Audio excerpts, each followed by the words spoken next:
Pickman's Model by H.P. Lovecraft. Read by N.T. Stars. You needn't think I'm crazy, Elliot. Plenty of others have queerer prejudices than this. Why don't you laugh at Oliver's grandfather, who won't ride in a motor? If I don't like that damned subway, it's my own business. And we got here more quickly anyhow in the taxi. We'd have had to walk up the hill from Park Street if we'd taken the car. I know I'm more nervous than I was when you saw me last year, but you need not hold a clinic over it. There's plenty of reason, God knows, and I fancy I'm lucky to be sane at all. Why the third degree? You didn't used to be so inquisitive. Well, if you must hear it, I don't know why you shouldn't. Maybe you ought to anyhow, for you kept writing me like a grieved parent when you'd heard I'd begun to cut the art club and keep away from Pickman. Now that he's disappeared, I go around to the club once in a while, but my nerves aren't what they were. No, I don't know what's become of Pickman, and I don't like to guess. You might have surmised I had some inside information when I dropped him, and that's why I don't want to think where he's gone. Let the police find what they can. It won't be much, judging from the fact that they don't know yet of the old North End place he hired under the name of Peters. I'm not sure that I could find it again myself. Not that I'd ever try, even in broad daylight. Yes, I do know, or am afraid I know, why he maintained it. I'm coming to that. And I think you'll understand before I'm through why I don't tell the police. They would ask me to guide them, but I couldn't go back there even if I knew the way. There was something there. And now I can't use the subway or, and you may as well have your laugh at this too, go down into cellars anymore.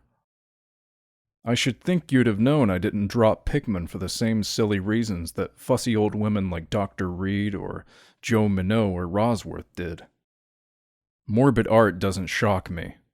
And when a man has the genius Pickman had, I feel it an honor to know him, no matter what direction his work takes. Boston never had a greater painter than Richard Upton Pickman. I said it at first, and I say it still, and I never swerved an inch either, when he showed that ghoul feeding. That, you remember, was when Minot cut him. You know, it takes profound art and profound insight into nature to turn out the stuff like Pickman's. Any magazine cover hack can splash paint around wildly and call it a nightmare, or a witch's Sabbath, or a portrait of the devil. But only a great painter can make such a thing really scare or ring true. That's because only a real artist knows the actual anatomy of the terrible, or the physiology of fear. The exact sort of lines and proportions that connect up with latent instincts or hereditary memories of fright, and the proper color contrasts and lighting effects to stir the dormant sense of strangeness. I don't have to tell you why a Fuseli brings a shiver, while a cheap ghost story frontispiece merely makes us laugh. There's something those fellows catch, beyond life, that they're able to make us catch for a second. Doré had it, Cime has it, Angarola of Chicago has it, and Pickman had it, as no man ever had it before, or, I hope to heaven, ever will again. Don't ask me what it is they see. You know, in ordinary art, there's all the difference in the world between the vital, breathing things drawn from nature or models, and the artificial truck that commercial small fry reel off in a bare studio by rule. Well, I should say that the really weird artist has a kind of vision which makes models, or summons up what amounts to actual scenes from the spectral world he lives in. Anyhow, he manages to turn out results that differ from the pretender's mince-pie dreams, in just about the same way that the life painter's results differ from the concoctions of a correspondence school cartoonist. If I had ever seen what Pickman saw. But no. Here, let's have a drink before we get any deeper. God, I wouldn't be alive if I'd ever seen what that man, if he was a man, saw. You recall that Pickman's forte was faces. I don't believe anybody since Goya could put so much of sheer hell into a set of features or a twist of expression. And before Goya, you'd have to go back to the medieval chaps who did the gargoyles and chimeras on Notre Dame and Mont Saint-Michel. They believed all sorts of things, and maybe they saw all sorts of things too, for the Middle Ages had some curious phases. I remember you were asking Pickman yourself once, the year before you went away, wherever in thunder he got such ideas and visions. Wasn't that a nasty laugh he gave you? It was partly because of that laugh that Reed dropped him.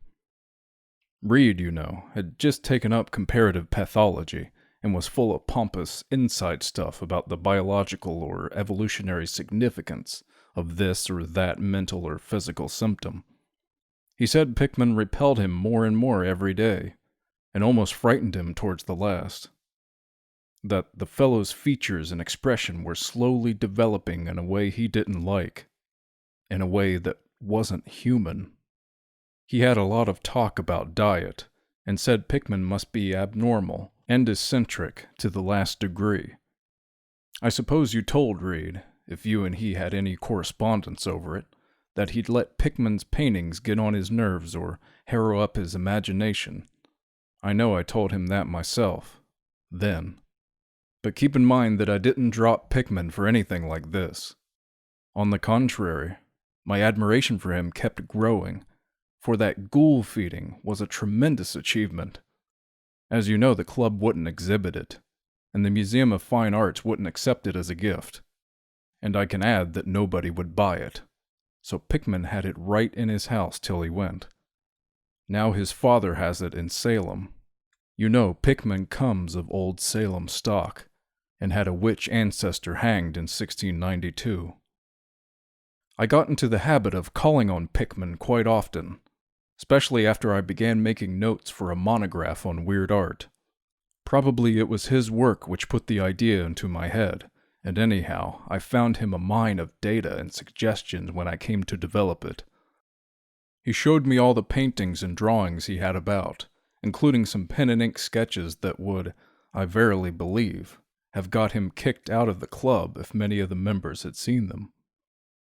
Before long, I was pretty nearly a devotee, and would listen for hours like a schoolboy to art theories and philosophic speculations, wild enough to qualify him for the Danvers Asylum. My hero worship, coupled with the fact that people generally were commencing to have less and less to do with him, made him get very confidential with me. And one evening he hinted that if I were fairly close-mouthed and none too squeamish, he might show me something rather unusual. Something a bit stronger than anything he had in the house. "You know," he said, "there are things that won't do for Newbury Street. Things that are out of place here, and that can't be conceived here anyhow. It's my business to catch the overtones of the soul, and you won't find those in the parvenu set of artificial streets on made land. Back Bay isn't Boston. It isn't anything yet, because it's had no time to pick up memories and attract local spirits. If there are any ghosts here, they're the tame ghost of a salt marsh and a shallow cove, and I want human ghosts. The ghost of being highly organized enough to have looked on hell and known the meaning of what they saw. The place for an artist to live is the North End. If any aesthete were sincere, he put up with the slums for the sake of the mass traditions. God, man, don't you realize that places like that weren't merely made, but actually grew? Generation after generation lived and felt and died there, in the days when people weren't afraid to live and feel and die.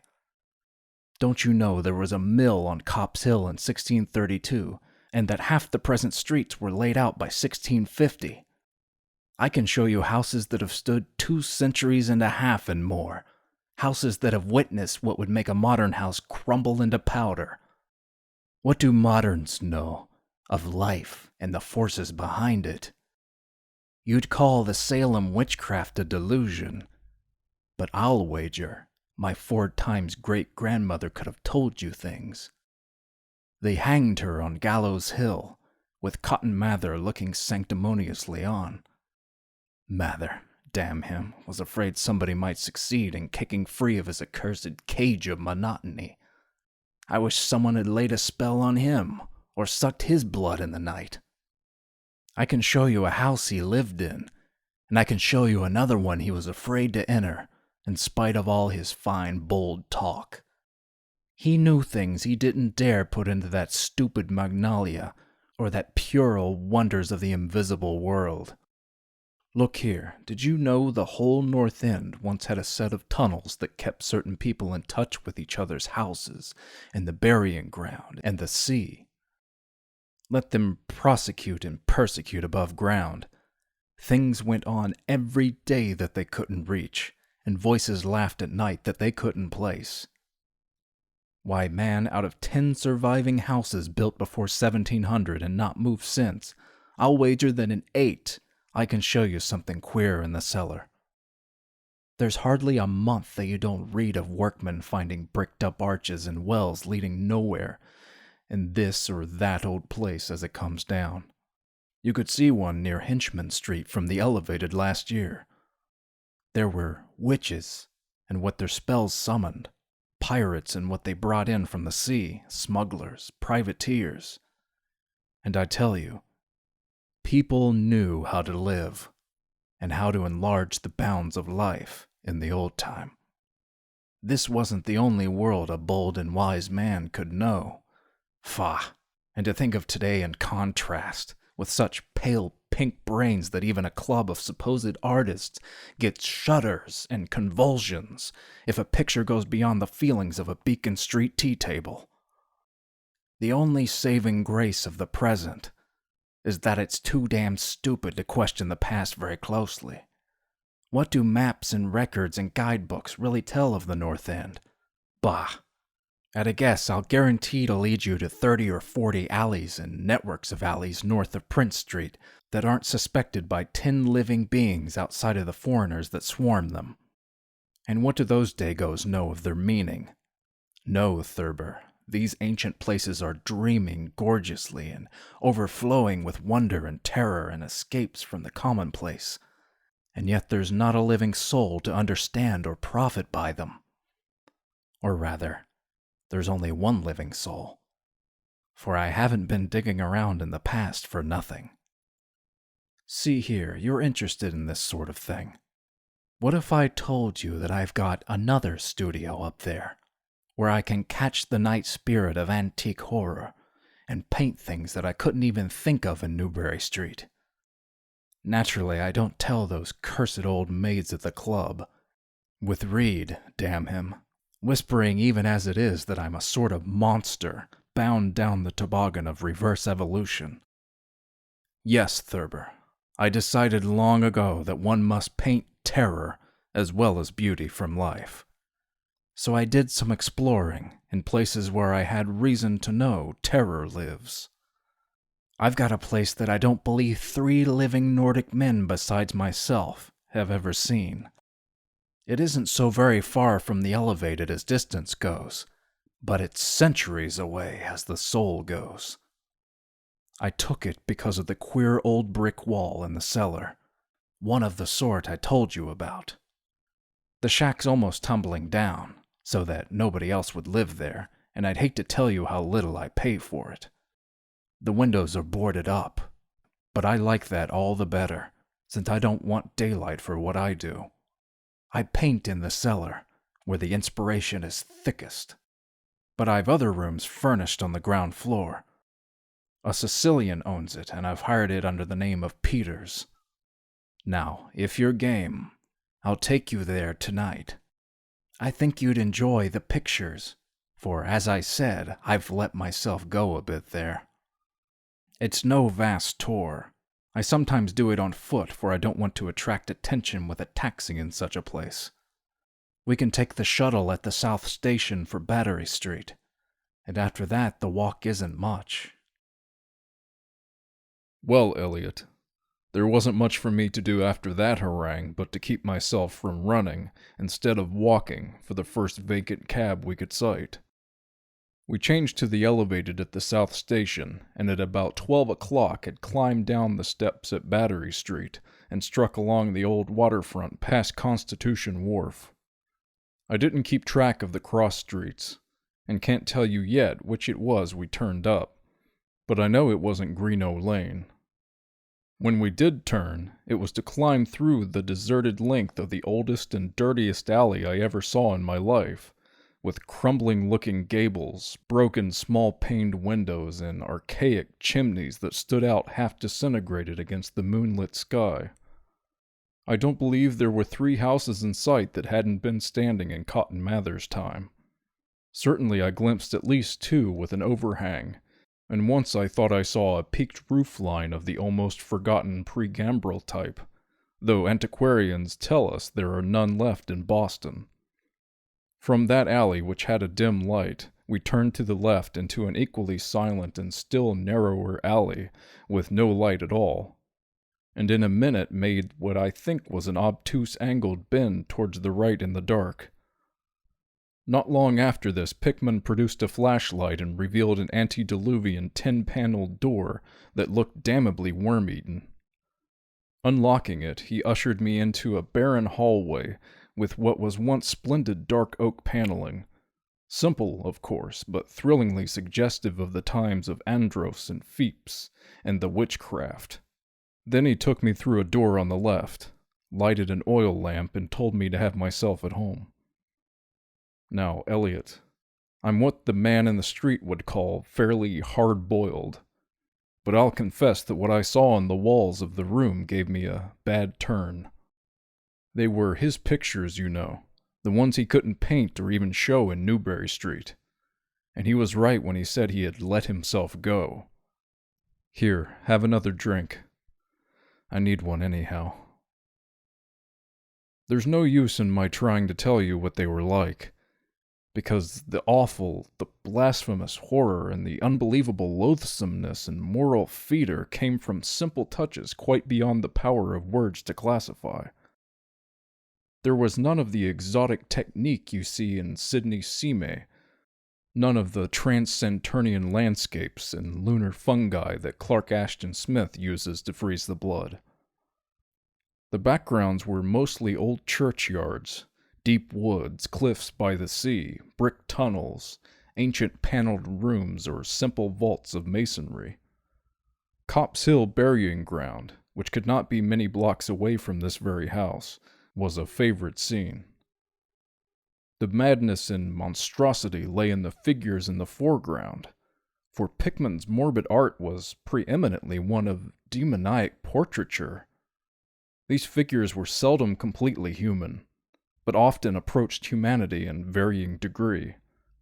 Most of the bodies, while roughly bipedal, had a forward slumping and a vaguely canine cast. The texture of the majority was a kind of unpleasant rubberiness. Ugh, I can see them now.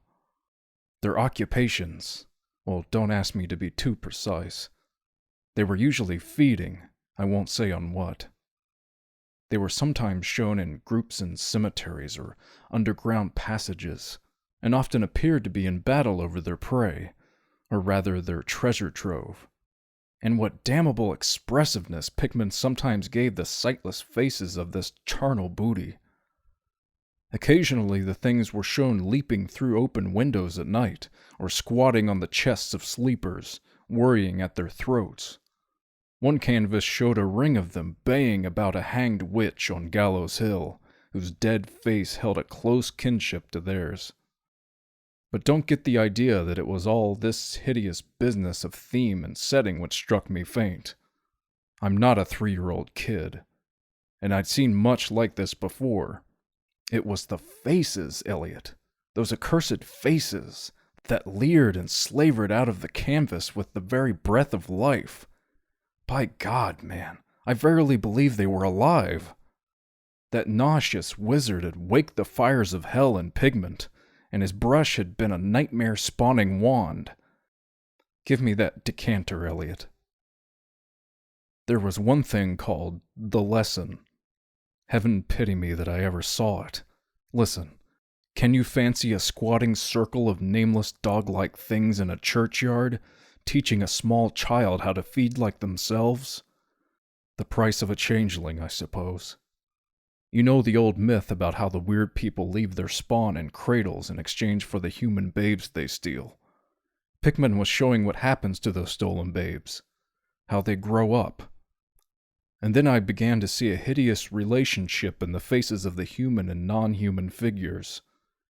He was, in all his gradations of morbidity, between the frankly non-human and the degradedly human, establishing a sardonic linkage in evolution.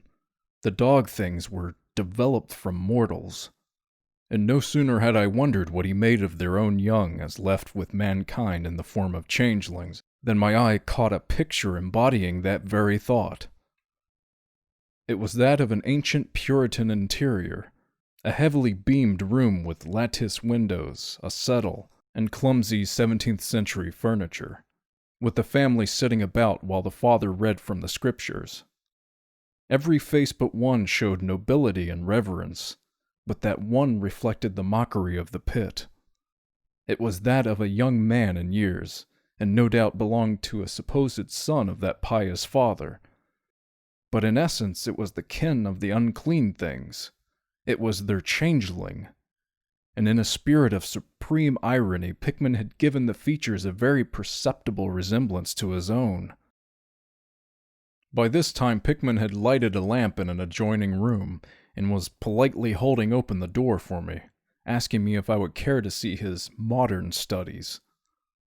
I hadn't been able to give him much of my opinions. I was too speechless with fright and loathing. But I think he fully understood and felt highly complimented. And now I want to assure you again, Elliot, that I'm no mollycoddle to scream at anything which shows a bit of departure from the usual. I'm middle-aged and decently sophisticated, and I guess you saw enough of me in France to know that I'm not easily knocked out. Remember, too, that I'd just about recovered my wind and gotten used to those frightful pictures which turned colonial New England into a kind of annex of hell. Well, in spite of this, that next room forced a real scream out of me, and I had to clutch at the doorway to keep from keeling over. The other chamber had shown a pack of ghouls and witches overrunning the world of our forefathers, but this one brought the horror right into our own daily life. God, how that man could paint! There was a study called Subway Accident, in which a flock of the vile things were clambering up from some unknown catacomb through a crack in the floor of the Bolston Street subway, and attacking a crowd of people on the platform. Another showed a dance on Copp's Hill among the tombs, with the background of today. Then there were any number of cellar views, with monsters creeping in through holes and rifts in the masonry, and grinning as they squatted behind the barrels or furnaces and waited for their first victim to descend the stairs. One disgusting canvas seemed to depict a vast cross-section of Beacon Hill, with ant-like armies of the mephitic monsters squeezing themselves through burrows that honeycombed the ground. Dances in the modern cemeteries were freely pictured, and another conception somehow shocked me more than all the rest.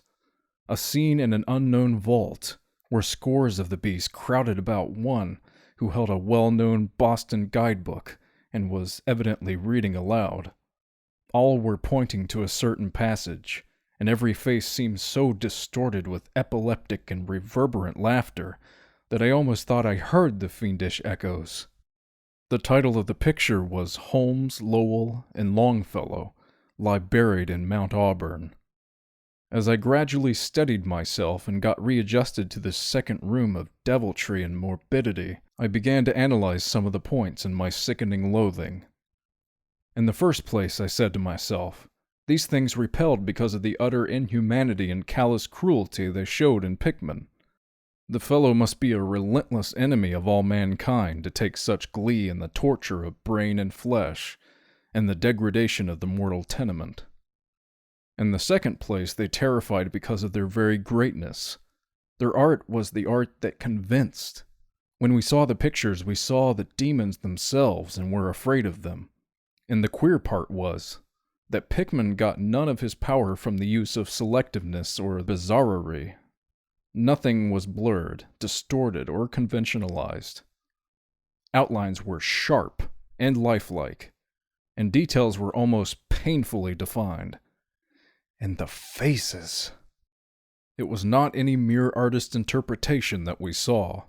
It was pandemonium itself, crystal clear in stark objectivity. That was it, by heaven. The man was not a fantasist or a romanticist at all.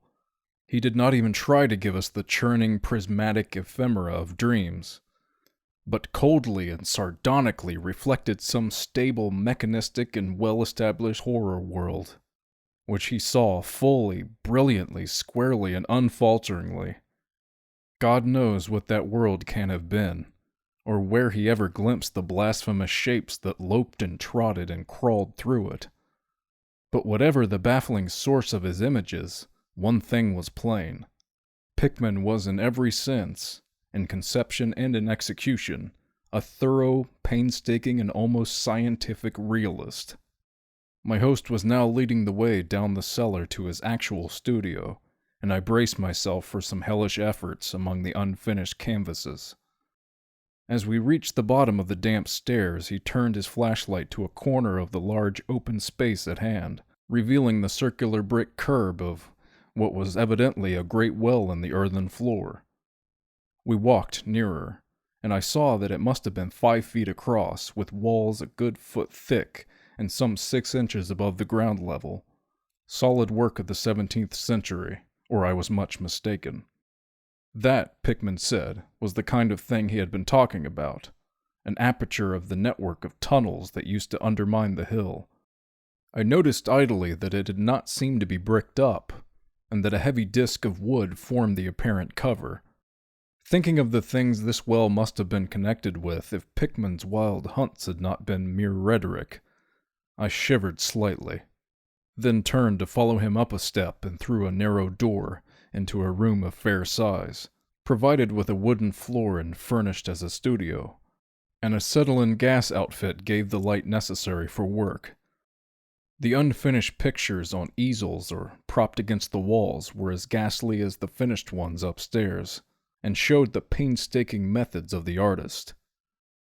Scenes were blocked out with extreme care, and penciled guidelines told of the minute exactitude which Pickman used in getting the right perspective and proportions. The man was great. I say it even now, knowing as much as I do. A large camera on the table excited my notice, and Pickman told me that he used it in taking scenes for backgrounds, so that he might paint them from photographs in the studio instead of carting his outfit around the town for this or that view. He thought a photograph quite as good an actual scene or model for sustained work, and declared he employed them regularly. There was something very disturbing about the nauseous sketches and half-finished monstrosities that leered round from every side of the room. And when Pickman suddenly unveiled a huge canvas on the side away from the light, I could not for the life keep back a loud scream, the second I had emitted that night. It echoed and echoed through the dim vaultings of that ancient and nitrous cellar, and I had to choke back a flood of reaction that threatened to burst out as hysterical laughter. Merciful Creator. Elliot, but I don't know how much was real and how much was feverish fancy. It doesn't seem to me that Earth can hold a dream like that.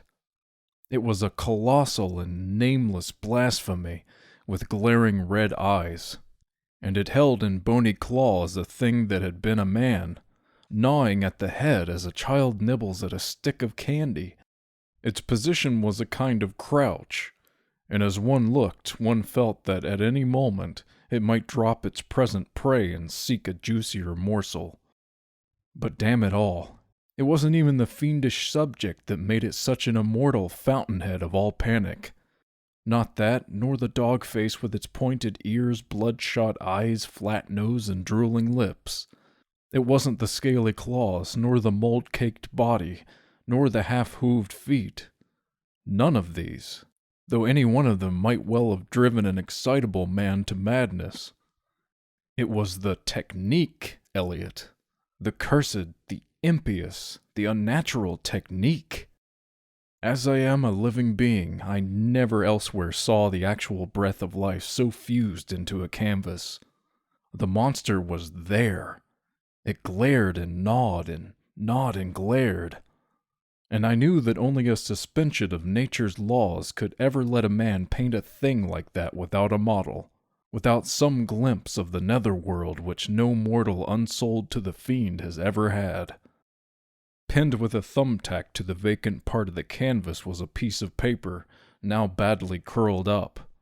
Probably, I thought, a photograph from which Pickman meant to paint a background, as hideous as the nightmare it was to enhance.